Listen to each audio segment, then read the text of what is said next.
As equações fundamentais que descrevem o movimento de um corpo rígido são essas duas aqui. A primeira diz que a taxa de variação do momento linear total do corpo é igual à força resultante, ou força total, aplicada ao corpo. E a segunda equação, que está mais diretamente ligada à parte rotacional do movimento de um corpo rígido, é a equação que diz que a taxa de variação temporal do momento angular é igual ao torque total ou resultante sobre o corpo rígido.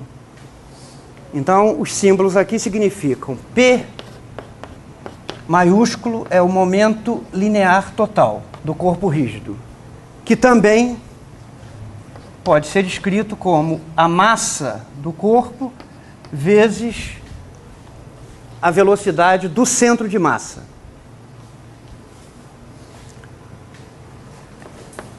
F é a força total ou resultante.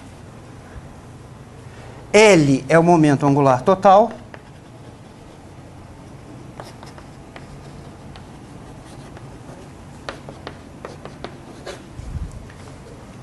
E N é o torque total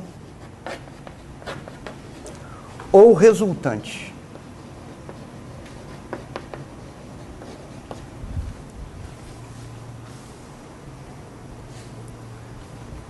Algumas observações importantes aqui. Estas equações são válidas exclusivamente em relação a referenciais inerciais. Essas equações só são válidas em referenciais inerciais. Estas equações, a que relaciona a taxa de variação do momento linear total com a força resultante, e a outra que diz que a taxa de variação do momento angular total é igual ao torque total ou resultante, são válidas apenas em referenciais inerciais. E uma ressalva adicional em relação à segunda equação. Momento angular e torque necessitam de algum ponto de referência. Torque é sempre em relação a algum ponto de... A mesma coisa se aplica a momento angular. Esta equação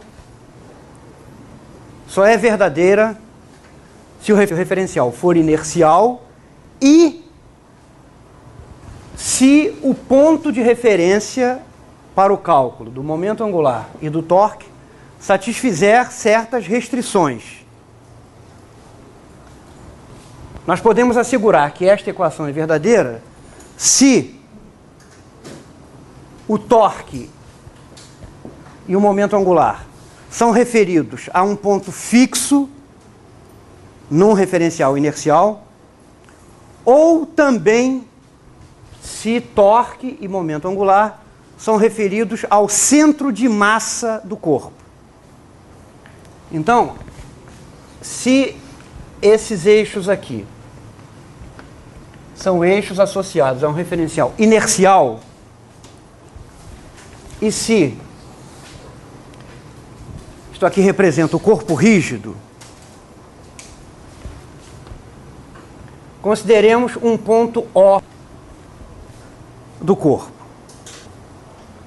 O momento angular, se isso aqui é a partícula de número k do corpo, portanto tem massa mk, e o vetor posição desta partícula a contar do ponto O é rk,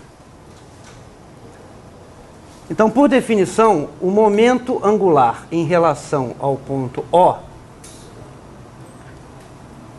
é a soma de RK vezes PK.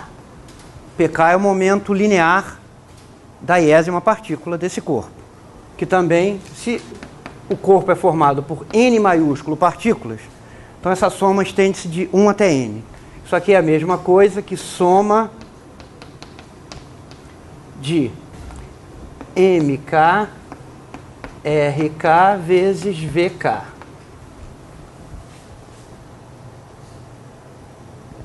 VK é a velocidade da késima partícula do corpo em relação a esse ponto O, assim como RK é o vetor posição desta partícula a partir do ponto O. Tá? Esta velocidade deve ser calculada do ponto de vista do referencial inercial sigma. Tá bom?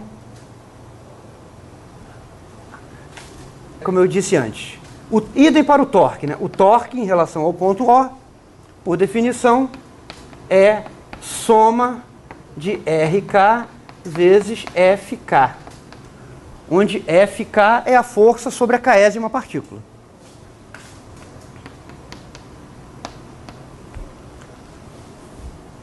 E esta equação é válida quando o torque e o momento angular são ambos tomados em relação ao mesmo ponto O, se o ponto O é fixo nesse referencial inercial, ou se esse ponto O coincide com o centro de massa do corpo. Então nós vamos considerar apenas esses dois casos, tá bom? Então esse ponto O em relação ao qual se calcula o momento angular ou se calcula o torque, esse ponto O então cai em uma dessas duas situações. O é um ponto fixo no referencial inercial sigma, ou O é o centro de massa do corpo. Nesses dois casos, essa equação vale. Pode haver outras situações em que esta equação seja válida e o ponto O não seja um ponto fixo no referencial inercial sigma, nem seja o centro de massa do corpo. Mas essas situações são muito especiais e por isso nós não vamos considerar aqui, tá? Os casos mais importantes são aqueles em que o ponto O, usado como referência para o cálculo do torque e do momento angular, é um ponto fixo no referencial inercial, ou pode não ser um ponto fixo, pode ser um ponto em movimento, mas é o centro de massa do corpo. Tá bom? Quando o ponto O é fixo no referencial inercial, costuma ser conveniente tomar a origem do referencial inercial nesse ponto, que simplifica a descrição do movimento. Tá? Então, nós vamos considerar o momento angular do corpo em relação a esse ponto O, que ou está fixo num referencial inercial, ou então é o centro de massa do corpo.